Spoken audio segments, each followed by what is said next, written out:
Assalamualaikum warahmatullahi wabarakatuh. Halo teman-teman semuanya. Selamat datang di podcast Hexa ya. Di sini adalah tempat di mana kita membahas isu-isu hangat dengan sudut pandang yang kritis, santai, tetapi tetap bermakna. Perkenalkan, nama saya Haikal Rafidanis, akan menemani Anda beberapa menit ke depan. Nah, berbicara pada episode kali ini kita akan berbicara mengenai sebuah topik yang masih menjadi perhatian seluruh dunia nih teman-teman, yakni adalah krisis energi global, yang mana mulai dari kenaikan harga energi, terus ketergantungan terhadap sumber daya tertentu, hingga dampak ekonomi dan keseharian kita itu kini mulai terasa karena imbas krisis ini ya teman-teman. Nah, pertanyaannya, bagaimana sih Indonesia menghadapi krisis energi global ini? Apakah kita mampu untuk bertahan? Apakah kita sudah cukup siap untuk menghadapi krisis energi ini ya teman-teman? Ataukah justru kita masih bergantung pada kondisi luar? Nah, karena itu pada hari ini kita sudah mendatangkan narasumber yang pastinya sangat spesial nih teman-teman ya. Beliau katanya merupakan sejarawan, pengamat sosial, ahli hukum. Wah, bisa semua beliau ini. Ya, langsung saja kita sambut, ini dia Pak Yusrul. Halo, apa kabar Pak Yusrul? Ya, terima kasih. Apa kabar Mas Egal? Pak Yusrul, silakan bisa memperkenalkan diri terlebih dahulu Pak. Baik, selamat siang, selamat sore ya. Karena sudah sore ini Mas Egal dan teman-teman di sini. Perkenalkan, nama saya Muhammad Yusrul Hana. Sekarang saya sibuk di dunia akademis, jadi menjadi dosen di salah satu kampus swasta di Jawa Tengah. Otomatis kesibukan saya ya mengajar, meneliti gitu ya, kemudian melakukan pengabdian kepada masyarakat. Tridharma itu tetap kita laksanakan gitu Mas. Ya. Ya. Bapak ini asli mana ya Pak, kalau boleh tahu Pak? Saya sebenarnya asli Kudus, kelahiran Kudus ya, tetapi sampai sekarang saya masih warawiri itu, warawiri Pekalongan, Kudus, Pati, karena sekarang istri kan kegiatannya di Pekalongan, salah satu ASN di UIN Gus Dur. Karena keluarga di sini, jadi saya yang warawiri, saya ngajarnya di Pati, di Kudus mampir ke rumah orang tua, di Pekalongan ya bareng sama istri sama keluarga. Nah gitu. Sibuk sekali ya kelihatannya ya Pak. Mungkin ini langsung saja ya Pak. Ya gimana? Kita kan ini berbicara mengenai krisis energi global. Seperti yang kita tahu, bahwasannya ini merupakan imbas dari faktor geopolitik antara Iran dan konflik antara Iran dengan Amerika dan Israel ya Pak, sehingga kemudian mengakibatkan Selat Hormuz itu ditutup ya Pak. Nah Pak, jika kita tarik urur ke masalah utama yang melatar belakangi ditutupnya Selat Hormuz, apa sih Pak sebenarnya alasan Selat Hormuz itu ditutup? Oke, jadi kalau kita melihat problematika geopolitik sekarang itu, Selat Hormuz ini ditutup itu kan karena akibat dari serangan-serangan yang dilakukan oleh Israel ke wilayah-wilayah Iran pada waktu itu, yang didukung oleh Amerika Serikat gitu kan. Jadi kita sudah melihat di media massa banyak sekali gitu kan, banyak sekali problematika di sana. Dan Iran ini kan memang sebenarnya sudah diembargo oleh Amerika dan dunia, khususnya negara-negara Eropa itu mulai tahun 1979 gitu kan, karena memang Iran ini salah satu negara yang tidak mau tunduk dengan Amerika, karena di sana itu kan Iran mempunyai banyak sekali sumber daya alamnya, khususnya minyak gitu ya. Nah kemudian karena serangan intens sekali dilakukan ke Iran gitu, kemudian Iran mengambil sikap, karena Iran juga mengetahui Selat Hormuz itu ya, Selat Hormuz itu kan salah satu selat yang paling sebagai jalur utama lalu lintas perminyakan di dunia. Katakanlah 20% itu minyak itu melewati Selat Hormuz gitu kan. Jalur penting ya? Ya, jalur penting di Eropa untuk minyak. Nah, akhirnya ketika Iran itu diserang terus gitu kan oleh Israel dan Amerika, kemudian Iran mengambil sikap bahwa Selat Hormuz ini akan saya tutup. Nah, penutupan Selat Hormuz itu sebenarnya itu juga menjadi bargaining positionnya Iran gitu kan, bahwa saya ini bukan negara yang bisa kamu remehkan gitu kan. Nah gitu. Nah akhirnya Selat Hormuz itu ditutup, akhirnya itu berdampak ke seluruh dunia gitu kan, khususnya di Eropa dan beberapa negara yang sangat tergantung dengan minyak bumi atau gas gitu kan. Itu kan semua terhambat, tidak terkecuali kita di Indonesia itu juga terdampak. Tapi meskipun seperti itu ya Indonesia tidak terlalu terdampak secara signifikan. Ya kebanyakan ya negara-negara yang tidak mempunyai cadangan energi alam maupun gas itu terdampak, seperti Malaysia misalnya, kemudian Singapura, kemudian negara-negara Eropa seperti Belanda dan lain sebagainya. Itu yang paling banyak terdampak ditutupnya Selat Hormuz. Meskipun kemarin sempat dibuka ya, sebentar dibuka, kemudian kemarin awal April ditutup kembali karena Amerika itu memblokade gitu kan.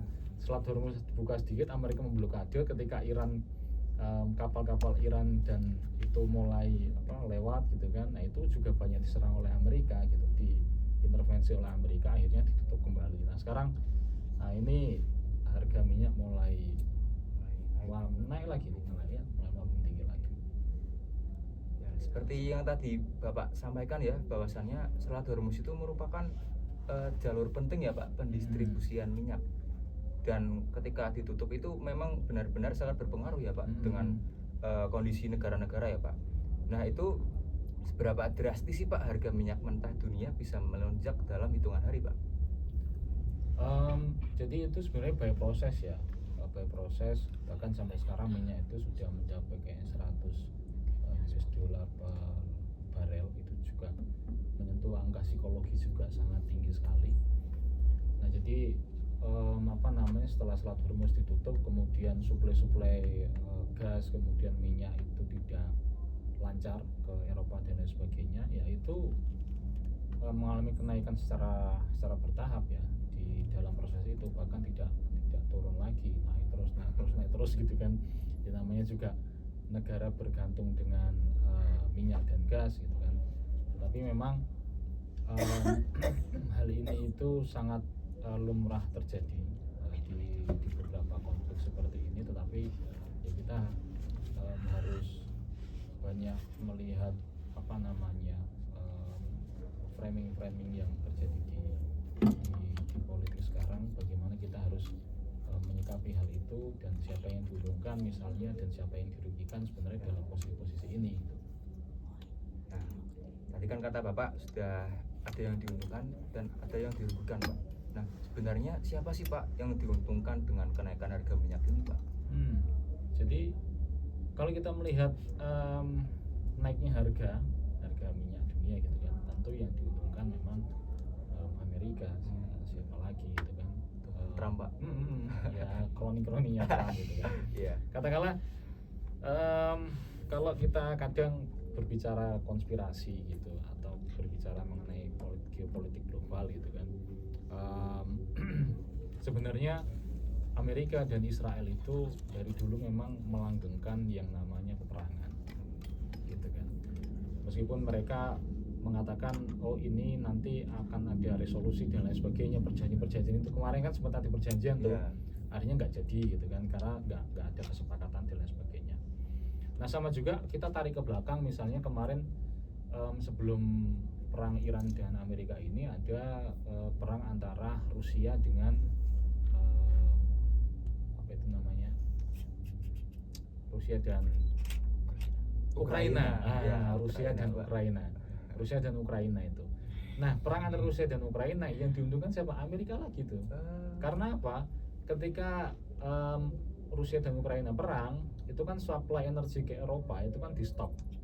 Jadi Eropa itu sangat bergantung dengan energi gas dari Rusia. Nah, ketika perang itu di stop, kemudian negara-negara Eropa kan berpikir tuh, terus kalau kita nggak bisa dapat energi gas dari Rusia, kita dapat dari mana kan gitu. akhirnya Amerika menawarkan itu, namanya LNG kan gitu. Jadi natural gasnya Amerika kan punya cadangan banyak. Akhirnya yang biasanya Amerika itu hanya untuk mencukupi dirinya sendiri, sekarang diekspor ya, diekspor ke Eropa semuanya. Lagi-lagi Amerika yang diuntungkan dalam hal itu. Yang pertama gitu ya. Yang kedua, otomatis Amerika diuntungkan dalam hal persenjataan. Karena produksi senjata Amerika kan banyak sekali ya. Terbesar Iya terbesar. Nah, ketika ada perang seperti itu, entah itu perang dengan Rusia Ukraina, kemudian sekarang perang Iran Israel dan lain sebagainya itu, dan perang-perang proksi yang terjadi di Timur Tengah itu, tentu Amerika diuntungkan karena senjata-senjata yang disuplai ke wilayah perang ya senjata-senjata dari Amerika, ya lagi-lagi Amerika. Kemudian di frame lagi nih satu, Amerika melanggengkan perang itu menginginkan harga emasnya naik. Ketika harga emas naik itu nanti kan dolar mengikuti itu. Nah, misalnya kayak gitu ya. Nah, kemudian nanti hutang Amerika itu bisa setara dengan hal itu. Nah, jadi banyak sekali hal-hal yang dilakukan oleh Trump dalam hal ini untuk menstabilkan ekonomi Amerika. Tapi yang saya garis bawahi lagi bahwa Iran itu bukan sembarang negara. Nah, gitu ya. Iran bukan sembarang negara. Jangan meremehkan itu ya, Pak. Menang-menang mungkin yang menguasai gitu ya, Pak, Amerika. Merasa superior itu ya. Nah, iya. Jadi meremehkan Iran. Nah, Pak, jika dilihat per hari ini, apa saja sih, Pak, dampak global yang sudah terjadi dari berbagai negara? Seberapa fatal dampak yang dunia rasakan dari perang Iran versus Israel dan Amerika ini? Tadi kan kita sudah berbicara mengenai minyak ya, Pak. Nah, itu apakah dari segi lain itu ada, Pak, dampaknya gitu, Pak, terhadap negara-negara lain?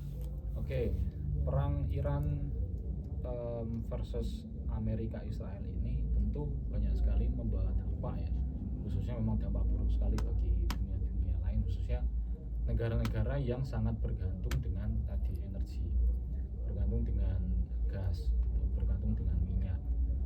Nah gitu, misalnya negara-negara Eropa, Belanda dan lain sebagainya sekarang, bahkan di Belanda, Singapura sekarang yang dekat dengan kita itu, mereka sudah negara bukan pengamat politiknya ya, pengamat itu ekonominya itu belum sampai berbicara, negara itu sudah mewanti-wanti masyarakatnya untuk bersiap-siap terhadap krisis energi. Nah itu. Nah ini yang belum ada di Indonesia. Mungkin kita rasakan sekarang. Ini perang Israel Amerika versus Iran itu kayaknya di Indonesia aman-aman aja gitu kan. Yang naik hanya Dexlet, kemudian Pertadex sama turbo yang naik gitu kan. Sedangkan biosolar yang subsidi, Pertalite yang subsidi, kemudian Pertamax itu kan belum naik gitu kan. Nah, tapi yang harus kita waspadai bahwa perang ini kan sangat dinamis. Kita nggak tahu nih perang ini sampai kapan gitu kan. Nah, makanya saya sebenarnya apresiasi dengan negara-negara Eropa itu sudah mewanti-wanti masyarakatnya agar kalian tuh hemat energi, karena mereka memang nggak punya gitu kan. Mereka memang nggak punya, harus hemat energi, kemudian konsumsi itu tidak boleh berlebihan, harus sesuai dengan kebutuhan bukan keinginan. Nah sekarang harus seperti itu.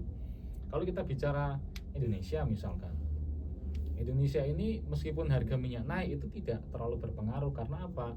Karena pembangkit listrik kita pakainya batu bara.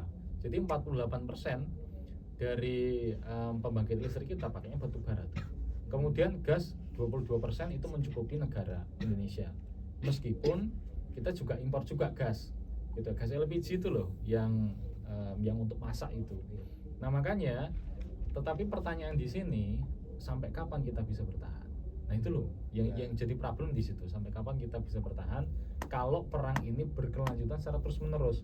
Kita punya cadangan nggak tuh? Cadangan minyak, cadangan gas dan lain sebagainya. Atau bahkan kita di bulan depan sudah semuanya naik, rantai distribusi terputus karena nanti mungkin biosolar naik atau pertalite naik, kita nggak tahu juga. Kita tetap harus ini ya, Pak, waspada ya, Pak. Iya, waspada, ngirit ya kita harus bersiap-siap gitu. Iya. Nah, tadi kan kita udah fokus ke energi, Pak. Nah, tapi bagaimana kalau dari faktor pangan, Pak? seberapa besar sih Pak ketergantungan pertanian kita pada bahan baku pupuk atau gandum yang jalurnya melewati zona konflik tersebut Pak? Nah, itu juga menjadi problem juga ya. Tapi secara pasti saya nggak tahu data sekarang itu apakah pangan itu terdampak atau tidak terkait konflik ini. Tetapi ketika kita masih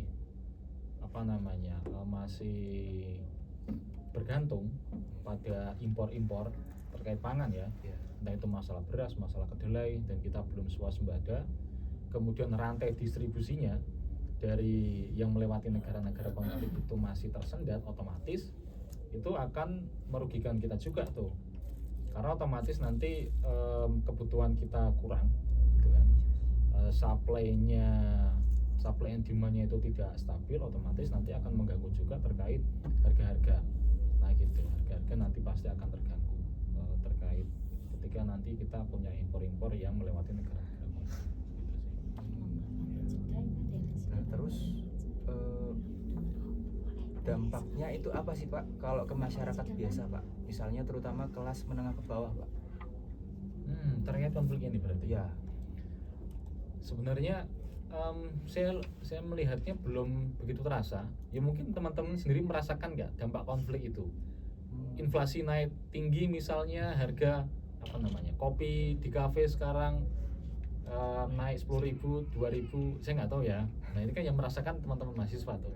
Tetapi yang berdampak sekarang yang paling sangat terasa itu adalah plastik. Iya plastik Pak. Plastik tuh. Ya. Harga es teh itu loh Pak, yang pinggir jalan naik Pak. Naiknya cuma gara-gara plastik gitu Pak. Iya itu plastik. Bahkan saya lihat konten di TikTok misal ada penjual cilok apa-apa gitu kan, telur gulung dan lain sebagainya dari Pekalongan. Ada anak yang beli 2.000 itu nggak dikasih plastik gitu loh. Gue tuh kurang ngewu tak plastik, aku rugi loh kan gitu. Maksudnya plastik itu kan naiknya 40-70% tuh. Nah itu yang paling terdampak tuh di situ sebenarnya, di plastik. Nah sedangkan kita di Pekalongan katakanlah gitu kan, Pekalongan itu kan beberapa supermarket itu masih ngasih plastik gitu kan, penjual masih ngasih plastik karena orang Pekalongan sudah terbiasa dengan plastik. Tetapi ketika saya kemarin pulang ke Kudus gitu kan, pas Lebaran, puasa sampai Lebaran itu, saya tuh lupa karena itu sudah berlaku mungkin tahun 2019 sampai 2020 gitu. Kudus nggak pakai plastik di dalam proses transaksi di supermarketnya. Di Indomaret, Alfamart, di supermarket itu nggak pakai plastik semuanya, pakai kantong tote bag itu loh yang besar itu. Nah kayak gitu. Nah makanya karena terbiasa di Pekalongan, saya ke Kudus tiba-tiba Pak tidak menyediakan plastik ya, boleh masuk. Saya belanjanya cukup banyak di Indomaret gitu kan. Terus piye iki Mbak? Bawa motor atau bawa kendaraan roda 4 gitu? Ya wis, keranjang Indomaretnya itu saya bawa ke mobil, saya taruh mobil dulu gitu kan. Terus keranjangnya saya kembalikan lagi tuh, kayak gitu. Nah jadi karena lama mungkin aktivitasnya di Pekalongan ya gitulah. Jadi itu yang sangat berdampak di UMKM itu di plastiknya. Nah karena memang bahan plastik itu kita masih impor gitu kan. Karena plastiknya kan bahannya masih murni ya. Karena plastik itu pedagang kita nggak mau yang campur-campuran gitu.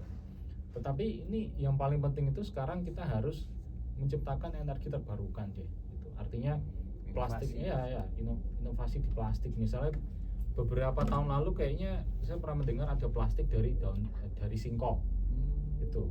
Jadi singkong itu bisa jadi plastik karena itu kan kenyal seperti apa gitu kan. Nah itu kayaknya bisa diinovasikan di beberapa kampus, misalnya di Gus Dur, ada jurusannya nggak ya?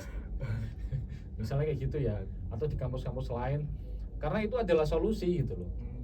Solusi ketika kita orang Pekalongan tidak bisa meninggalkan plastik, ya kita harus membuat energi terbarukan seperti itu gitu kan. Kalau nggak mau, pedagang nggak mau rugi atau supermarket itu nggak mau menaikkan atau mencharge plastiknya, ya mereka harus katakanlah pemerintah daerah itu mengeluarkan undang-undang misalnya perda terkait larangan penggunaan plastik atau pembatasan penggunaan plastik di Pekalongan. Sekarang itu harus kayaknya kita masuknya ke sana deh, Pekalongan kayak gitu. masuk ke ranah-ranah itu ya. Iya, mulai seperti itu ya, Ya, Pak. mulai aware dengan lingkungan misalnya dan lain sebagainya. Ya, boleh ya itu, Pak. Soalnya kan juga Kalongan ini kan anu sih, Pak, gawat sampah, Pak. Bisa di pinggir jalan itu sih, Pak, Iya, biasanya. iya, sampahnya kan banyak. Mm-mm. Itu salah satu culture shock saya ketika pertama kali masuk Pekalongan. Culture shock. Yang pertama itu pengendaranya, kalau naik motor nggak pernah pakai helm, mohon maaf ini ya, mohon maaf. Iya. Mohon maaf sekali. Itu kemudian sampahnya kurang tertata dengan rapi gitu kan. Terus banjir, Banjir itu. mesti itu hujan 1 jam 2 jam kok bisa banjir gitu loh. Saya kemarin ke KPPN tuh hujan berapa hari apa ya, Selasa Rabu kalau nggak salah. Rabu kan hujan dari pagi tuh kayaknya, hujan 3 jam atau 4 jam itu di KPPN banjir nih. Apalagi jalan-jalan yang di mana itu RSUD Keraton itu, masa setengah ban mobil itu saya lewat. Ya biasalah Pekalongan ya gitu. Ya mungkin sistem drainasenya ya, Iya, Pak, itu drainasenya, ya. perlu diperbaiki lagi. Iya. Nah, ini kembali ke ini ya, Pak, ke tadi tema ya, Pak. Mm-mm. Ya. Dalam situasi konflik perang seperti ini ya, Pak, itu ketika kita investasi ke emas itu masih menguntungkan atau enggak sih, Pak? Kalau menurut Bapak? Oke, emas. Emas ini menjadi satu komoditi yang cukup menarik ya. Sebenarnya nggak hanya di sekarang sebenarnya, tapi ini menjadi komoditi sejak zaman Nabi Muhammad Shallallahu Alaihi Wasallam gitu kan. Emas, dinar dan lain sebagainya, perak itu kan sejak dulu menjadi alat tukar gitu kan. Nah kemudian ketika perkembangan negara, emas itu tidak lagi menjadi alat tukar. Nah kemudian, tetapi dulu ada peraturan begini, ketika negara itu mencetak uang, itu harus ada cadangan emasnya dulu, baru boleh nyetak uang. Karena apa? Karena uang kertas itu kan sebenarnya tidak mempunyai nilai, value itu nggak ada. Katakanlah uang kertas 100.000 itu kan karena kita percaya dan meyakini itu punya value 100.000. Maksudnya kita mempercayai itu bernilai gitu kan. Tapi sebenarnya itu kan nggak punya nilai. Bahkan 100.000 itu kalau kita mau beli kertasnya itu kan nggak sampai 100.000, entah itu berapa belas ribu misalnya. Gitu. Nah dulu kayak gitu, harus ada cadangan emas, kemudian negara boleh nyetak. Nah kemudian perkembangan zaman, negara nyetak itu nggak harus pakai emas. Mungkin negara nggak punya cadangan emas juga boleh nyetak uang, asalkan disesuaikan dengan peraturan internal negara itu kalau kita di BI gitu kan. Karena kalau kita terlalu banyak nyetak uang, ya inflasi. Iya kan, semua orang punya uang ya inflasi kan gitu. Nah kemudian apakah emas masih relate di masa sekarang? Nah ini yang menjadi problem tuh, karena seharusnya ketika negara atau dunia ini mengalami perang atau terjadi proses inflasi, resesi dan lain sebagainya, harusnya harga emas kan naik terus. Tetapi yang saya lihat harga emas itu malah naik turun. Seperti volatilitasnya itu semakin tinggi, jadi resikonya semakin tinggi kita investasi ke emas.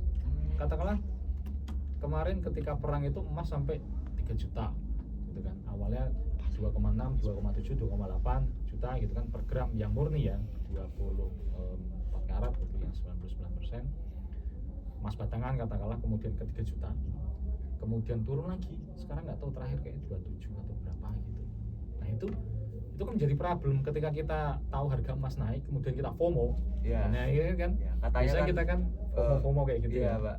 Investasi paling menjanjikan itu emas gitu Pak. kan. Nah sekarang saya kira itu menjadi problem, apakah menjanjikan atau enggak saya juga kurang paham gitu ya yang sekarang. Kalau saya sih emas itu melihat perpolitikan sekarang, emas itu mencurigakan. Emas kadang bisa naik bisa turun, itu kan pasti ada permainan di situ ya, kayak gitu. Tetapi yang penting kita sebagai generasi muda dan juga masyarakat awam gitu kan, ketika membeli emas itu jangan FOMO gitu ya. Biasanya kita kan orang sekarang FOMO gitu kan, ikut-ikutan, Pak. Ikut-ikutan, wah emas lagi tinggi nih kita beli, nanti ketika emas semakin tinggi kita jual gitu kan. Ya tidak semudah itu gitu kan. Ternyata kemarin ada saudara yang beli emas di 2,7 juta, 2,8 gitu kan. Ternyata ketika emas kemudian emas naik 3 juta kan seneng loh.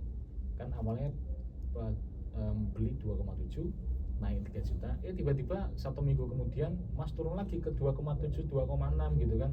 Nah itu kan rugi lagi tuh kayak gitu.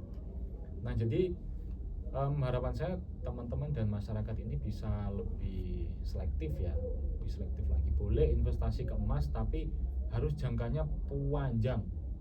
Misalnya saya nih investasi emas batangan ya nanti untuk anak sekolah misalnya kayak gitu. Atau nanti teman-teman mahasiswa investasi emas untuk menikah misalnya, emas yang batangan gitu ya. Kalau emas perhiasan kadang kan tergerus oleh potong-potongan gitu ya. Saya nggak tahu potongannya berapa, saya nggak paham gitu kan. Nah jadi kayak gitu. Jadi investasi emas masih boleh, tapi dengan keadaan sekarang kayaknya belum menjanjikan. Karena rasionalitas kita beli emas katakanlah di harga 2,4 mungkin 2,5 itu masih rasional untuk kita beli. Kalau sudah 2,7, 2,8 sampai 3 juta itu udah nggak rasional untuk kita beli sekarang sih. Kalau menurut saya kayak gitu. Ada trik-triknya gitu ya. Makanya kita harus lihat perkembangan geopolitik juga tuh. Nggak bisa kita FOMO Iya. nggak tahu info juga repot juga. Harus update ya Pak. Ya. Nah Pak, kalau kita melihat ke sektor investasi, dampak yang dihadapi IHSG Pak dan ekonomi Indonesia itu seperti apa Pak ketika ada konflik seperti ini Pak? Menarik itu kemarin suram sekali IHSG ya. IHSG. Ya, kayaknya saya juga merah semua. Aduh, rungkat ya Pak. Iya, rungkat sekali itu. Saya kemarin sudah seneng katakanlah pas Pak Purbaya naik gitu kan. Menjadi menteri itu menjanjikan nanti IHSG bisa tembus sampai 9.000. Dengan 9.000 saya nantikan tuh sampai 8.800, 8.900 gitu kan. Itu sudah hijau semua gitu kan. Bahkan istri saya sudah untung sampai ratusan juta itu di saham ya, sudah untung sampai ratusan juta. Kemarin kita mau take profit gitu istilahnya, ngambil untung, mau kita ambil keuntungannya, tetapi masih mikir-mikir kayaknya bisa naik lagi deh, karena kita kan belum ada geopolitik besar itu ya, perang itu. Akhirnya setelah perang berkecambuk, IHSG anjlok kemarin sampai 6.900, dari 8.800 ke 6.900. Tadi terakhir kita cek ya 7.100. Kemarin padahal 7.500 kalau nggak salah. Jadi IHSG sekarang juga volatile banget, dinamis sekali. Kadang dia tuh paginya naik gitu kan, paginya naik hijau, tiba-tiba siang nanti agak turun, kadang sore turun banget tuh. Jadi kayak gitu. Jadi kita kalau main saham juga ya harus mikir-mikir, harus tahu betul gitu. Entah itu kita beli sore jual pagi atau beli pagi jual sore gitu, istilah orang-orang saham. Nah itu sangat berdampak sekali ke IHSG. Karena apa? Itu juga nanti ada sangkut pautnya dengan MSCI gitu kan. Ini kan kita disuspend lagi sama MSCI gitu kan. Nah kemudian karena perang ini sebenarnya nanti banyak sekali investor asing yang masuk IHSG itu mundur semuanya mundur, menarik dananya dari IHSG ya, karena perang itu, karena MSCI misalnya, akhirnya saham itu turun, nggak bisa naik lagi gitu, karena memang kita sangat bergantung dengan investor asing saya kira di saham kita. Oke, mungkin ini kita jeda dulu ya Pak. Ya. Pembahasan kita nanti kita lanjut setelah iklan berikut ya Pak. Oke.